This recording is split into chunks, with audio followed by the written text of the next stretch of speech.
Nous sommes de retour dans cette édition du 6 septembre 2023 du live de TU Finance. Merci beaucoup si vous nous rejoignez à l'instant et merci beaucoup pour votre fidélité. Juste avant de retrouver Daniel Cohen-Delara et ses Market Movers, on va faire un détour par la Bourse de Paris où l'indice phare, le CAC 40, comme prévu, a ouvert en baisse et il accélère un peu sa baisse puisque désormais il cède 0,7% à 7203 points. Les investisseurs inquiets à l'endroit non seulement de la croissance chinoise mais également, et c'est un corollaire, de la hausse des prix du pétrole, puisque la Russie, d'après les observateurs, la Russie et l'Arabie Saoudite, craignant que la demande chinoise s'affaiblisse, pour maintenir des niveaux de prix suffisamment hauts, pour garantir leur rentabilité, la rentabilité de leurs exploitations, ils ont décidé de poursuivre, de proroger leur réduction d'offres jusqu'à fin décembre. Du coup, ça a boosté les prix du pétrole hier, et ce qui fait craindre aux investisseurs un retour des pressions inflationnistes et donc par ricochet une refonte des politiques monétaires des principales banques centrales de la planète. Voilà, dans cet environnement, je vous le donne dans mille, quel est le secteur qu'a choisi de nous parler Daniel Cohen-Delara, le président des analystes techniques? Il va nous le dire tout de suite, mais je pense que vous le savez. Bonjour Daniel. Bonjour Louis-Antoine. Merci beaucoup Daniel d'être avec nous ce matin, comme toutes les semaines. Vous êtes président de l'Association française des analystes techniques, et de quel secteur vous allez nous parler, Daniel? Allez, on parle un peu de pétrole et de gaz. Exactement, je vous écoute. C'est la surprise du matin, ça. Alors, je ne vais pas vous surprendre en vous disant que sur le long terme comme sur le court terme, c'est un secteur qui est en tendance bien haussière.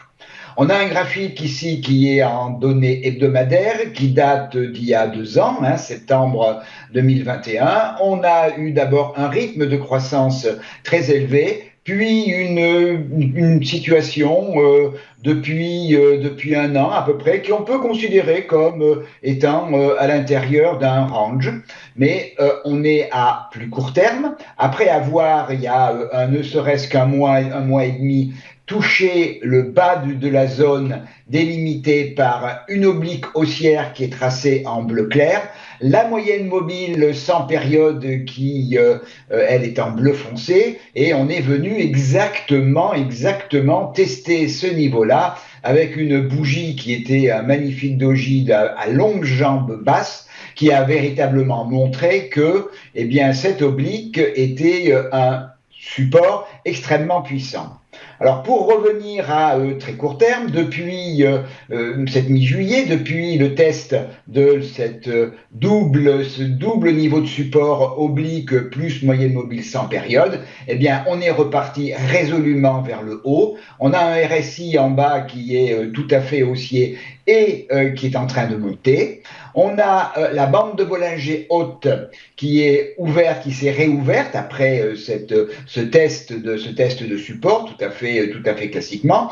On voit que la bande basse elle-même épouse presque parfaitement la moyenne mobile sans période et l'oblique haussière, ce qui rajoute au poids et à la valeur de ce support. On a franchi la semaine dernière un niveau de résistance à l'index 348,8, et depuis le début de la semaine, et j'ai regardé il y a quelques minutes l'ouverture sur les futurs, qui pour l'instant confirme totalement le franchissement de cette résistance à 348,8. Évidemment, mon scénario, il est haussier. On attendra ou on suivra déjà à minima une clôture hebdomadaire qui confirme le franchissement de 348,8 en direction de 367,5, et puis une extension de Fibonacci à 380,2. Ce beau scénario haussier serait invalidé si on venait à casser 319, et à ce moment-là, on repartirait vers 307 et 297. Mais vous l'avez compris, à nouveau sans surprise, que ce scénario baissier n'est pas du tout le scénario que j'anticipe pour la période qui vient.